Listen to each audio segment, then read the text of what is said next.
யார் பேச்சு கேட்டாலும் என் காதில் கேட்பதெல்லாம் உன் பேருதான், மெத்தம் உன் பேருதான். இத்தனை நினப்பு என் மேல இருந்தும் எட்டி போகலாமோ? கட்டுப்பாடு இருந்தும் கட்டிக்கு முன்னே ஒட்டிக் கொள்ளலாமோ? முத்தமிட்டா மோசம் என்ன உண்டாகும்? சத்தமிட்டா உன் நிலைமை என்னாகும்?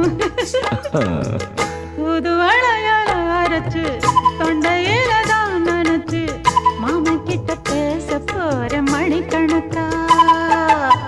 தூண்டாமணி விளக்க தூண்டி விட்டு எரிய வச்சு ஓ முகத்தை பார்க்க போற நாள் கணக்கா. அந்த இந்திரன் சந்திரனும் மாம வந்தா எந்திரிச்சு நிக்கணும். அந்த ரம்பையும் ஊர்வசியும் மயிலுக்கு தொண்டுகள் செஞ்சிடணும்.